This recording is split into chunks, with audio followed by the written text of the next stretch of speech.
Broadcasting the most famous part of the fastest game in the world. So strap on your lids and lace them up, Brooke. You're listening to the BarnChirpers Hockey Podcast. Take a lap. Yeah. Wrap it up, boys. Wrap it up. We're back again for another result/preview episode of the BarnChirpers, because we are the BarnChirpers and you're listening to us. Thank you for that. Follow us on all the things at BarnChirpers Pod. Just Google BarnChirpers Pod. You'll find all our things. We got to get into this because things happened and we're a little behind already today. And we're going to obviously go on rants because that's what we do. So, Cap, what do you want to talk about first? Okay, I want to throw this out because I'm not sure you've had a chance, and I don't want it to get buried underneath the conference finals matchups. But the Walter Cup, the first ever Walter Cup, has started. We have PWHL Boston squaring off against PWHL Minnesota, and if you had that matchup at the beginning of the season, here's your money, because I don't think anybody had Boston getting in there. Minnesota for sure. Minnesota was a wagon. Yeah. I got to be honest. I thought the matchup that we got in the previous round was going to be the Cup final, Toronto versus Minnesota. I thought that was going to be the deal. But no, we have Boston up 1 on Minnesota. Taylor Heisey, though, I want to give her flowers here. She showed up big in the comeback playoff victory against Toronto, especially in the game 5. She scored 2 goals, and then she scores 2 goals again in game 1 of the Walter Cup Finals. So Taylor Heisey looking every bit the number 1 overall draft pick. Game 2 is tonight. If this comes out, hopefully I get this out in time. This game 2 is tonight in Boston. So I just wanted to make sure that gets out there into the world that the Walter Cup final has begun. PWHL, fantastic hockey, spicy hockey going on.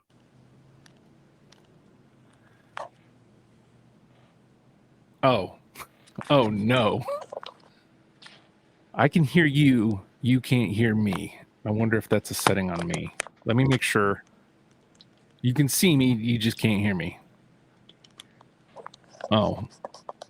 So it's just not sending it to you for some reason. Uh-oh. All right, I'm going to pause.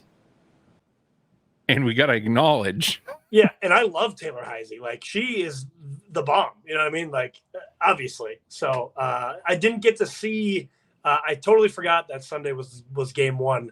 But I do have can I say the free trial? Yeah, I'll say I got a free trial right now of YouTube TV. So I think I can pop in there and watch it back, I think. Or I can probably find it on YouTube. So.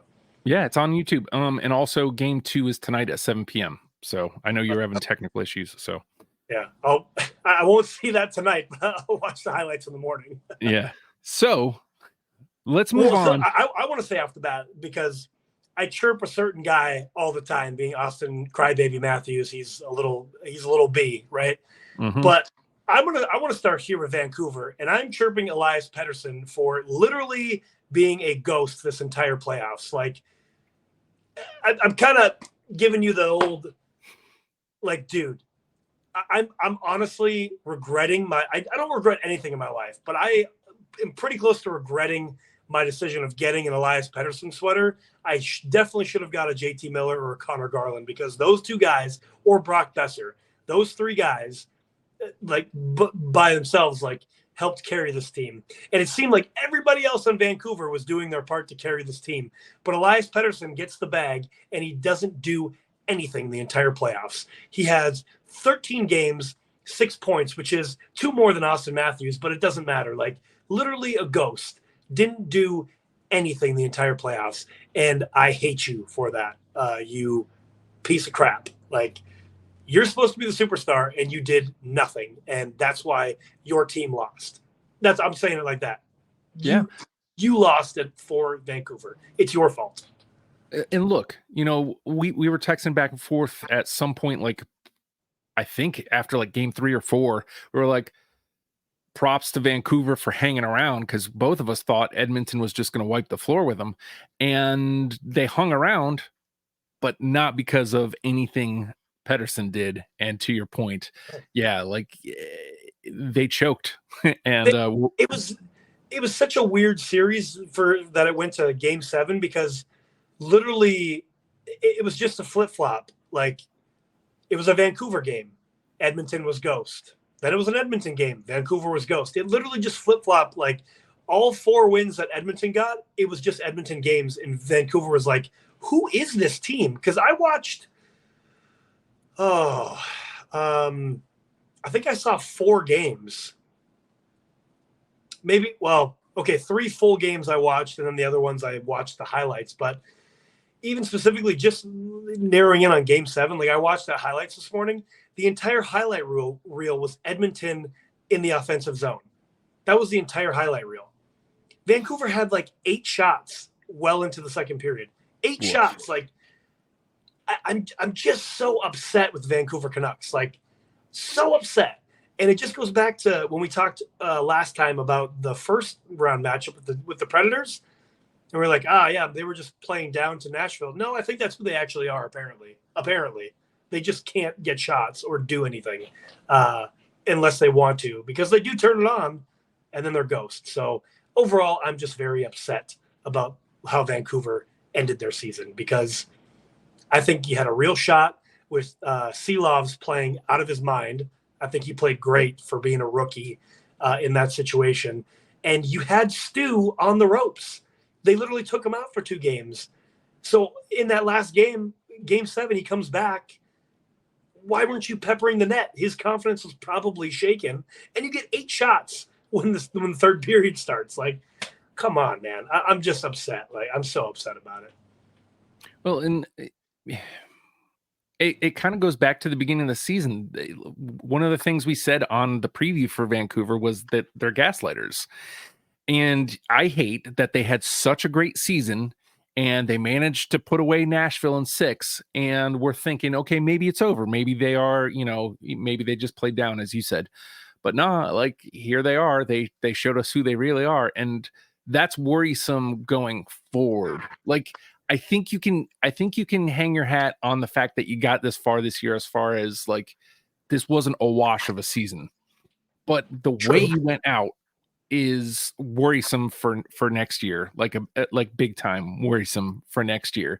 And it gives me vibes of, sure, they pushed Edmonton to 7, but it gives me vibes of New Jersey last year, who people just couldn't figure them out all season. And then they get the first round win, and then they go and get obliterated in the second round. It gives me very much the same vibes. And if I'm Vancouver, I'm worried going into next season. We'll see what kind of moves they make, but like, yeah, it doesn't bode well in my humble opinion. I mean, yeah, I don't know. I'm just mostly, I'm just mad at Elias Pettersson for being a ghost. I really love most of that team. JT Miller is my guy. That dude, and Connor Garland, like, very comparably smaller players, but man, they do everything. They get in and muck it up, and they score timely goals. But yeah, anyway, I mean, hey, props to Edmonton. They did what they're good at. They scored on the power play. Evan Bouchard, I think, won 3 out of the 4 games himself with late period goals. So, I mean, hey, props to you, Edmonton. I mean, it wasn't even like a Connor McDavid show. So, no, but he was fired up. That's probably what the worst part about this is. Like, you guys shut down Connor McDavid and you still lost. Yeah. To that point, so like you're wearing the Dallas sweater, and sure. We already talked about Edmonton winning. So first, props to you, Joe. You nailed all 4 finalists. Did I really? Yeah. Oh, I thought I was wrong. No, you nailed the amount of games. Some of them are off. Oh, I thought I picked Vancouver. Nope. Oh, wow. Wait, hold on. Let me make sure. Are you sure? No, yeah. I picked Edmonton in 5. You picked Edmonton in 6. Oh, shoot. Well, all right, cool. Good for me. Pat him. Self high five. Yeah. And then let's see. You had, we both had Dallas in 7, so we both nailed that. You nailed New York Rangers in 6. And I nailed Florida in 6. You had Florida, but you had Florida in 5. So, well, dang. Yeah. Right. My computer or my TV is acting up. I'm going to go try to fix it real quick. I will be right back, friend. Okay, I'll just keep this rolling then. Yeah, because I can't pause me either. I can't see anything. Okay, I'll just talk about things then, I suppose. All right, we're rolling solo here. So I'll just be talking to myself. What I think about Dallas and Colorado was an awesome series. Such a high-powered series, back and forth. Both high-powered offenses. And sort of similar in the sense of the Vancouver-Edmonton series, where seemingly every game was somebody's game. You could see how the pressure was on. One team was putting on the pressure the most, but not in the sense where the other team was just totally out of it. It was just, you could see, oh man, like Colorado was really pushing Dallas right now. Dallas just can't seem to get anything. Or man, Dallas is really on top of Colorado. They just can't seem to get anything going. And that's how the last game turned out. Is it seemed like it was Colorado's game and Dallas just couldn't get anything going. And then, Dallas starts pushing in the third period and, they scored a goal that they called back on goalie interference, which I don't know, man. I mean, there's a whole conversation there with goalie interference. The way, and even like the entire announced team and even the TNT group was like, I mean, Duchesne is well outside the crease, and it's Georgiev who gets his stick stuck because he is coming up to play the play.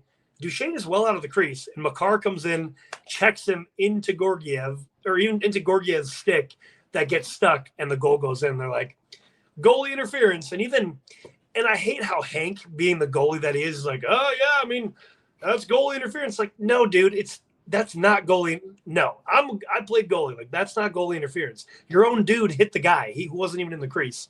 But the point being, and Justin, while you were gone, I was just saying that sort of like the Vancouver Edmonton series, this series was similar in the sense of you could see in the games that one team was just putting the pressure on. The other team just couldn't seem to get anything going. However, the other team that was getting pressured didn't die, but they just couldn't get anything going is what it seemed like to me watching it. So now we're on that last game. So no goal. All right. So Duchesne doesn't, then all of a sudden 2 overtimes in and Duchesne gets the game winner. And I love seeing Dutchie get that game winner. And when I'm watching, because Dallas, after that no goal, like there was so much pressure on Colorado. Like they were pushing them so hard. And I was like, I bet you like they're gonna score pretty soon. It took whatever from when I said that, like the extra OT. I was like, they're gonna do it. Dallas is gonna do it. And they did. So I love to see it.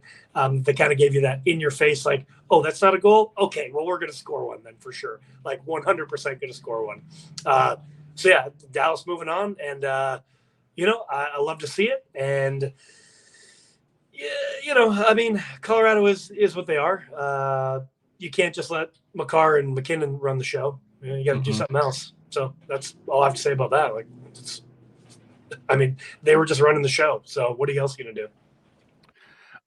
I love this for Dallas because I've hated every matchup so far. Colorado came in hot after the first round. Dallas had to face Vegas in the first round, and Dallas has had I feel like even now it's not the same as Vegas last year, but they're still like flying under the radar. They're still kind of underrated. And it's like, no, they have a really quality hockey program over there. It is very good hockey, and they made good moves at the deadline. And it just seems like nobody's giving them their flowers yet. So, and Justin, I shared an interesting stat with you the other day. Dallas's rookies, okay, so Stankoven, Mason Marchment, Jason Robertson. Again, Robertson isn't technically a rookie anymore, but I'm missing one. Stankoven, Marchment, Robertson, Johnson, Thomas Harley. Gotcha. Yes. So in the playoffs, they have scored 34 points in total. 34 points. You know how many the top stars for the Toronto Maple Leafs scored, Justin? 17. and they make $30+ million. So there's my chirp to the Toronto Maple Leafs. You suck. You know it. You're never going to win anything. You suck. Steve Dangle, you suck too. Your team sucks. Steve, you're not listening to this, but even if you do and it gets past you, you don't suck. Your team sucks, though, and your choice in team suck. But anyway, so I love to see the rookies stepping up. They don't get paid big bucks, but I tell you what, they're making the big plays. So love to see that. And I'm glad Otter came back to his normal self, because that one game where Colorado blew them out, he was such a sieve in that game. Mm-hmm. And I was like, oh, my gosh, this is not going to go well. But they showed up. They showed out. And, yeah, man, moving on to the finals. Yeah. Well, speaking of showing up, like, I don't know if it ended up holding out, but I think, well, I mean, I guess it's the stat is still viable no matter what. Every single skater for Dallas has scored a point. Nice. Yeah. That's, that cannot be undervalued. Let's everybody showing up for every shift.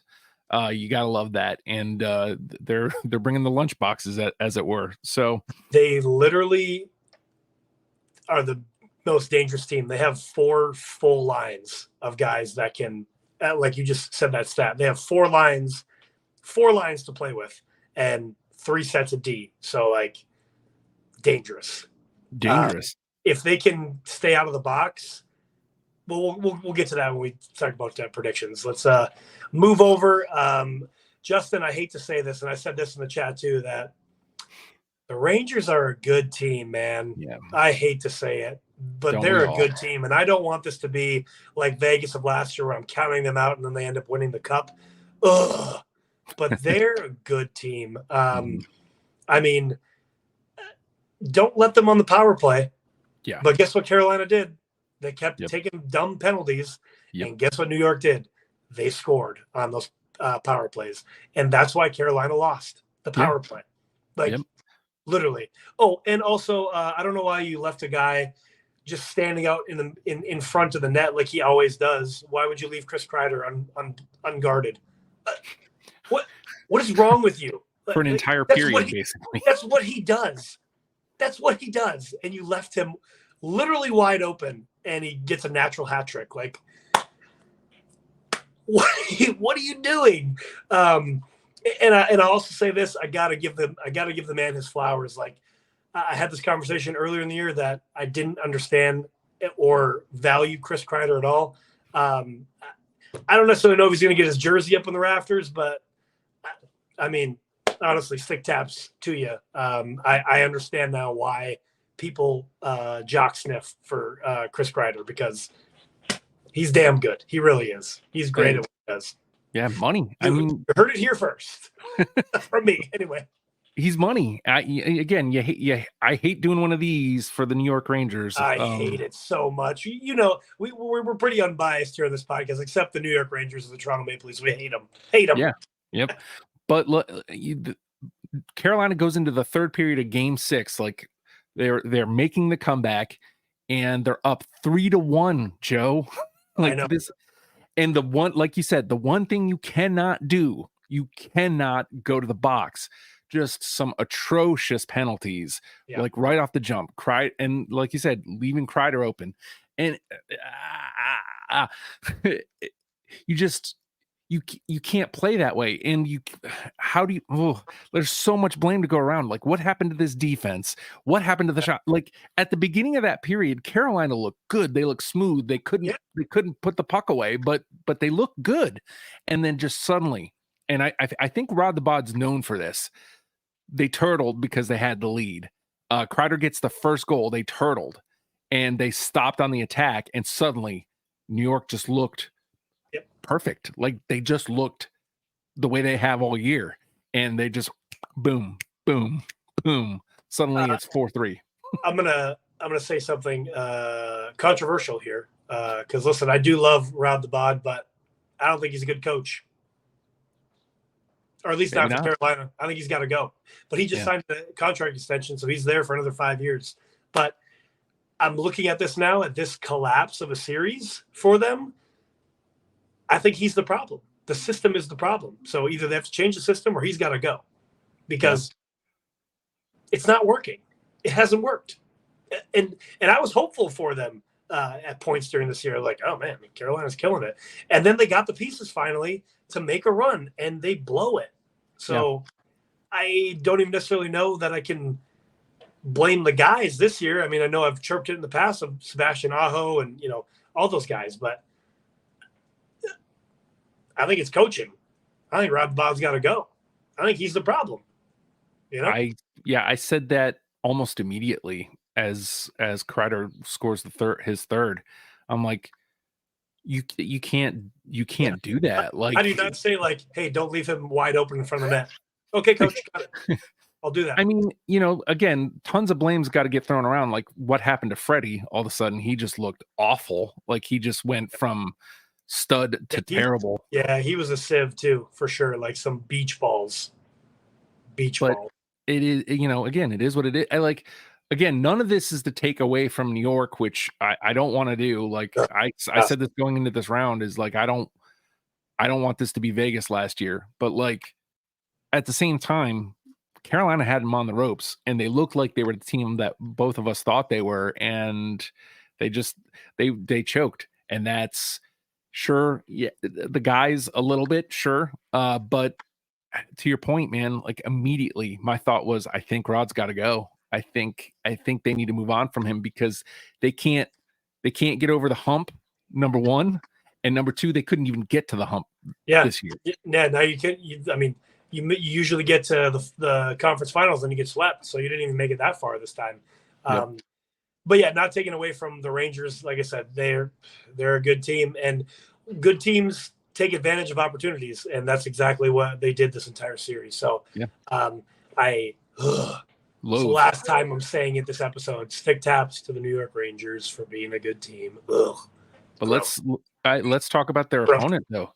Let's move on to the other matchup. Florida. Well, they almost blew it too, though. Yeah, they did. They almost blew it too. They did. But again, good teams figure it out. And we were talking about goalie interference. I think, maybe at some point in the summer or something, once we figure out like what the schedule is going to be for us, we might have to talk about goalie interference, like it, because it might be like a whole topic there. Because another goalie interference, I think it was in either game 5 or 6 against Florida. They don't call the goalie interference, and it looks like clear cut goalie interference. Yeah. Yep. What is goalie interference? Because it seems to differ. I mean, so from my interpretation of the rule is any interference that the goalie cannot reset his position to play the puck. So in this case, the cross check, I think it was to Coyle, and Coyle falls into Swayman.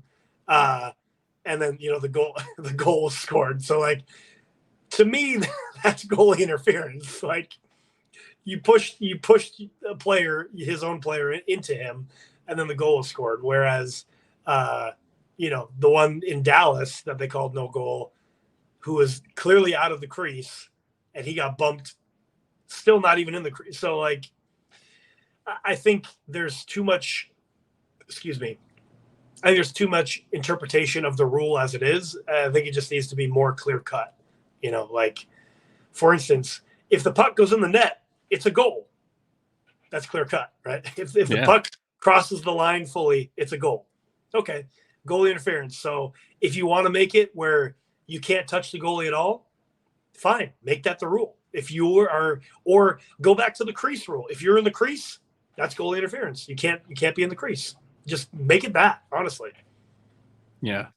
I hate to step backwards for a second, but I forgot about one thing I forgot to mention in the Carolina Rangers series, because shame on Carolina for not taking advantage of Martinook's amazing save. Like, you talk about what you said was like it crossing the line. The puck is like that far from crossing the line. Yep. Martinook just dives and knocks it out. Yeah, it was a solid. And you blow that. Yeah, you blew it. But Florida still looks dangerous. Like, I know you said, they almost blew it. They gave up 2 games, one being where they got blew out in the first game. But I think that was more Boston just being fired up from being able to win the first round.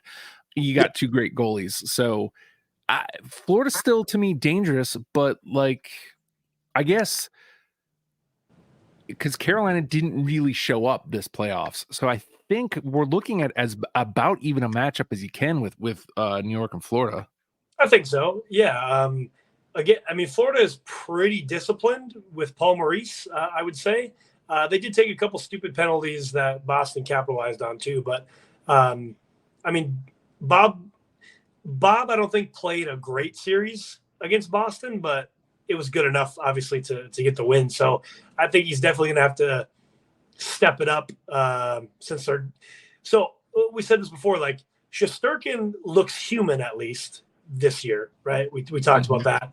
So if Bob can get back up to that level of last year for this series, then Florida could definitely do a lot of damage quickly, I think, because Shesterkin looks pretty human. But yeah, overall, I feel it's a pretty even matchup. I think with, both teams can be dangerous on the power play. Both teams can be dangerous on 5-on-5. So, yeah, Florida still looks strong, I think, even though they went to 7 games with Boston. But like you said, I think Boston was just fired up there, and hey, you just can't close it out sometimes.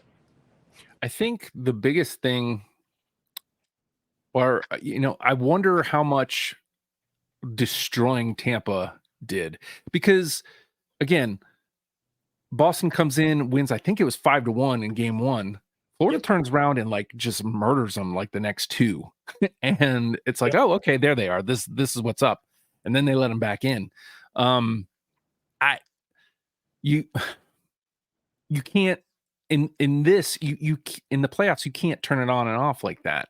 And the Rangers especially are not going to let you turn it on and off like that. The Rangers are a pretty consistently good club. Again, but I'm not saying it. You can say it. But like, I hope they learned their lesson in Boston, because the Rangers are definitely a better club than the Boston Bruins were this year. Yeah, and I'm glad that Boston got put out of the playoffs on home ice. I just love seeing that every single time, whether it's 2019 when they lose to the Blues in the Stanley Cup, or in this case when Florida beats them on home ice last year, or Florida beats them on home ice this year. I just love to see it. So, but I mean, I will say props to Boston in the sense that they got further than we expected them to get. I mean, the fact that they don't really have a first line center and they got all the way to game 6 of the semifinals is pretty good, I'd say. Yeah, they definitely outperformed what we thought for them at the beginning of the year. And I mean, sure, like part of that is, the luck of the draw. You draw Toronto, who sure, yeah, they're going to lose. Yeah, they're gonna lose, obviously. So, but still, you got to beat them. Like, you have to go out there on the ice and actually do it. So, I will say about this too. So, I'm glad that Marchand got asked about so in game 2 or whatever it was, Sam Bennett goes to check Marchand, and there's a different angle where we see Bennett gives him a little jab in the face, right? I mean, it is Marchand, so like I kind of love it that it finally happened to him. But what I really love is Marchand got asked about that after the series was over. And essentially, I'm summing this up, but essentially he said, that's playoff hockey. I've been on the other end of that many times, so it is what it is. Like, I'm not going to cry about it. You go out there, you try to perform, and you try to hurt the other player. That's what playoff hockey is. So I'm glad that he, didn't pull any punches, if you will. He was like, yeah, I've done it before, so it is what it is. Playoff hockey, man. Yeah, no excuses, no crybabying. Like and also not hanging your head. You know what I mean? Like Toronto does every year. Hang your head, exactly. Or own it. You lost to the better team. And it's playoff hockey. It is hands down the best playoffs in sports. Period. End of discussion. There is nothing better than playoff hockey, and I mean, the proof is in the pudding. The PWHL is in playoffs, and again, it's up another level because you want to win. Like, you don't have but so many games left in the season. It just, playoff basketball is better than regular season basketball for sure. Oh, great. My TV just turned off again. Oh my God. Playoff basketball is definitely better than regular season basketball, and playoff baseball better than regular season baseball. But, and I'm going to go fix my TV here in a second. Nothing, and I mean nothing, compares to playoff hockey. I got to fix my TV because it turned off. I'll be right back. All right. I'll just talk to myself again. And I'll just talk about, you mentioned about how great playoff hockey is. And it's true. The intensity is picked up. Guys want to win. Unless your name is Austin Matthews. He clearly doesn't want to win. He never does. He gets paid a bunch of money, as we know, and I chirp about him all this time. But some guys want to win as much as they want to breathe. And some guys just want to collect paychecks and sort of play or make excuses when they lose. So anyway, Craig Berube was hired as the new coach of the Toronto Maple Leafs. So even though he came in and helped the St. Louis Blues win in 2019 and brought them, Justin is just back now. I just said Craig Berube was just hired as the Toronto Maple Leafs new head coach. And I was just giving him his props of he came in mid-season for the St. Louis Blues in 2019 and brought them to a Stanley Cup. But I also mentioned that some guys want to win as bad as they want to breathe. But unless your name is Austin Matthews or you're the Toronto Maple Leafs, you're just going to make excuses and lose. So even though Craig Berube is a great coach, I hope you like coaching a bunch of losers, Chief, because that's what they are. They are losers. Anyway, that's my last chirp of the Toronto Maple Leafs today. So the only thing I'll tag on there, on paper, that's a great hire. On paper, that is a terrific hire. But I don't see it working out that way. They'll be in the playoffs. Maybe they'll get to the second round next year. Maybe. But I don't know. History does not look fondly on that. I'm gonna make a bold prediction right now. I'm gonna say that they get the second wild card and then they get bounced in the first round, probably by Florida. Well, a lot of that depends on who these guys hire, if you ask me, and more on that as the summer and whatnot progresses. So let's stay on the East. Yes, let's stay on the East Coast here. We got Panthers and the Rangers, which I think technically is the more intriguing series because I think it's more even. What do you think, Panthers or Rangers? Well, again, I don't want it to be a Vegas of last year type thing. So I'm not overlooking the Rangers right now. I just want to make that clear to the universe. I'm not overlooking them. I already gave them their props earlier, but I think Florida has just a whole lot of mojo right now. I think they've had it all year. They still kind of have that underdog mentality, even though they were one of the best teams in the league. I think it is going to be a barn burner, if you will. I think it's going to be a slobber knocker, if you will. I would be surprised if this didn't go 7 games, but I'm going to say Florida in 7. All right. I don't want to echo points, and I want to make it clear I'm not picking New York because they're the Rangers. Again, no need for more flowers thrown their way. They've impressed me this year, but I just think Florida's the better team. Overall, I think Florida's the better team, and I think they, we talked about stay out of the box. Can they stay out of the box? There's a lot of ifs involved, and if they don't stay out of the box, that kind of changes everything. But if we're just talking about on paper and how the playoffs have gone so far, I have to believe that Florida is the better team, and Florida's going to win in 7 games as well. So, all right, okay. Again, I hate when we pick exactly the same. Yeah, but I mean, sometimes it's just what it looks like on paper too. So right. That's just how it looks. So heading over to the West, we got Dallas Stars versus the Edmonton Oil, and I mean, on paper to me, because Edmonton's depth guys. I mean, I'll read you some stats real quick, Justin. Currently, the top point getters in the playoffs are number 1 to 5 here. Okay, Leon Draisaitl, Connor McDavid, Evan Bouchard, Ryan Nugent-Hopkins, Cale Makar. So 4 out of the top 5 skaters have are Edmonton Oilers, right? Wow. Leaders in goals: Zach Hyman, Nichushkin, Leon Draisaitl, Brock Besser, Wyatt Johnson. So 2 out of the top 5 are Edmonton Oilers. Plus minus: Evan Bouchard, Chris Tanev, Matthias Ekholm, Gustav Forsling, Tyler Seguin, and your top goalies in wins: Sergei Bobrovsky, Shesterkin, Otter, Skinner. So I'm naming off a lot of Oilers. There's also some Dallas Stars in there, but my point is Edmonton has a top line and a little bit of a second line.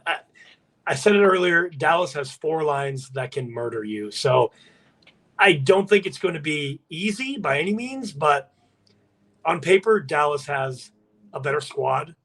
They have a better back end. They have a better goalie. So I'm saying Dallas, and again, I don't think it's going to be easy, but I'm saying Dallas in 6. All right. I mean, how many minutes can you play Leon Draisaitl and Connor McDavid? Right. Are you going to play him 30 a night? Yeah. I mean, it's funny because you were talking about like depth, and technically speaking, they have some Henrique, Perry, but they haven't shown up yet. So, I mean, is this where they show up? Do they finally show up here? And Henrique is out. Henrique's out with like a high ankle sprain. Perry didn't even play Game 7. So I missed that. He was healthy scratched. I mean, again, I gave Bouchard props earlier. Like I said, he won, I think, 3 out of the 4 games in Vancouver. So solid D guy there. But, I mean, Darnell Nurse hasn't really done anything, at least of note. I mean, he's probably done some little things, but he hasn't done anything of note. CeCe hasn't.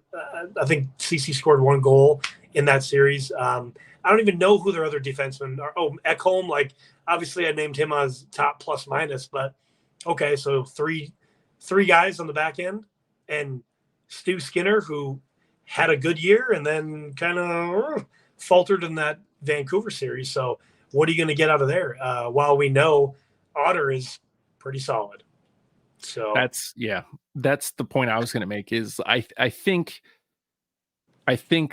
maybe if Edmonton ran through Vancouver, I think you have a better chance here, but they went 7, and they may have just shot their shot there. They may have exhausted all options. I'm not picking against Dallas because I can't. Like, I picked them at the beginning of the year to go to the Cup. I think I picked them to win the Cup. I think I know it was Carolina, Dallas. Yeah, I think I picked Carolina. Dallas. So I'm going Dallas again. You already said 6. I feel like 5 is disrespectful to Edmonton, but I think it's going to be a tough 5. I think Edmonton may have run out of gas. Again, maybe I'm wrong. Hope I'm wrong, but Dallas just has not quite a team of destiny, but like just something about them. I mean, Dallas could very well. I would laugh so hard if they swept. But they definitely, there's possibility that they could sweep because of how good they are. Yeah. I think so. Yeah, man. Well, we'll see how that pans out. So we're both saying Dallas and Florida in the Stanley Cup. Yeah. That would be a hell of a cup. I'm for it. I am so for it. I mean, even just think of, obviously it'd be great if a Canadian team was in the cup, but that's never going to happen in this next 10 years, I'm sure, because Canada sucks. Just kidding. I don't really mean that. I'd more so just chirping Toronto, of course.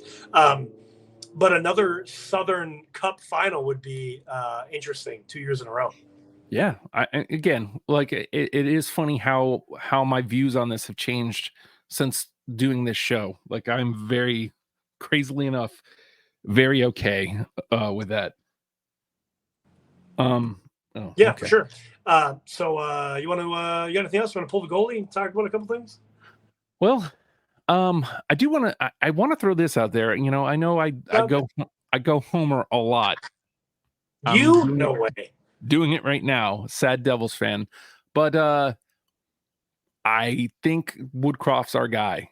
I think he should be. I think I said that before too, that he's a younger coach and a young squad. I mean, look what he did with Edmonton for all those years. Like, brought him into the playoffs almost every single year. Like, Yeah. So brought him cup runs. So I think I think Woodcroft's a good coach. I think he'd fit in well in New Jersey. I think that's what we need next. We need the guy who can get us to the playoffs every year. I hope between our core and who we may be pulling in the net, that we have the ability to win a cup. It's just whether we're seasoned enough yet. And to me, I don't think so. We'll see how the offseason goes. But I'm putting a stamp on it. I want Woodcroft to be our guy, and I'm also putting a stamp on this. Devil's Reddit is hot for UC Saros. Oh, I like the move. Don't get me wrong, but I think the ask is going to be too much. I think we have to give up for that. Yeah, I think the better play. Although I have definitely softened on Holtzy, I feel like Holtzy can go. I feel like the better move. And hear me out on this. It seems like he isn't going to be on the move, but Swayman's going to be asking for a lot of money here. Well, I think Allmark is gone. I think that exactly. I think Allmark is the guy that we should be going after because we won't have to have him as long. We do have goalies in the pipeline. They just need seasoning. They just need some time.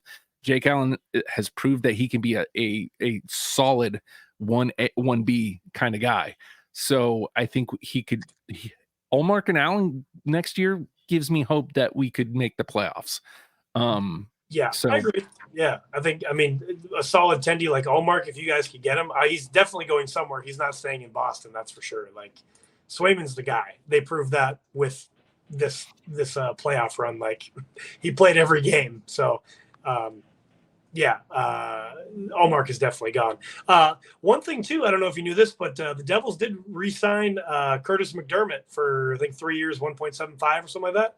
Yep. So they're keeping the beef on the team, which is good. And we'll come back to that in a second because obviously we know Rempe in New York. I feel like Buffalo is going to make a move to bring somebody in. We know Reeves is in Toronto.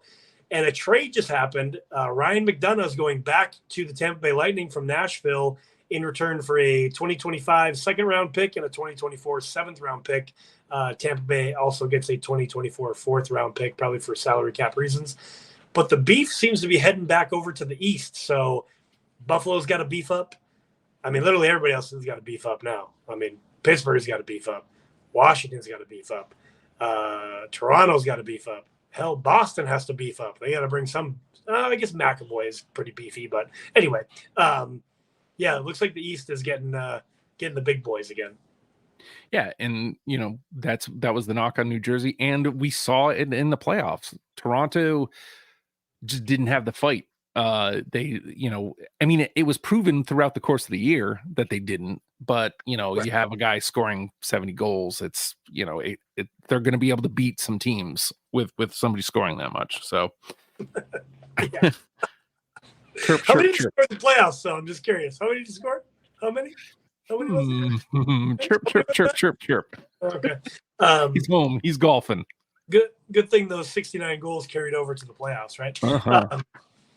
What was I going to say? Oh, and even to the point of like Boston needs to get somebody beefy. Like when that Bennett hit happened to Marchand in front of the benches, like nobody did anything because they don't have anybody to do anything. Yeah. It's like you don't have Chara anymore, so somebody's got to do something. I mean, Pasta did throw down, so I mean, hey, just stick taps to that. But anyway, everybody's got to get beefy in the East because all those big boys are out there going to be smashing people. We love to see it. You know what I mean? As long as it's not like, as long as it's purposeful gooning, like we always say, as long as it's purposeful, then we're for it. So yeah, exactly. And guys got to keep their heads up. That's part of it. You got to keep your head up. Got to keep your head up, kid. So with that said, we'll be back when this round is done. We'll talk about the Stanley Cup, and maybe we'll have a guest when we talk about the Stanley Cup. Let's hope. That would be awesome. But that'll be a little teaser there. We'll put that in the universe. So until next time, speaking of keep your head up, do that. Keep your head up, play to the whistle. Stick taps and sellies, boys. Clap it up. Yeah.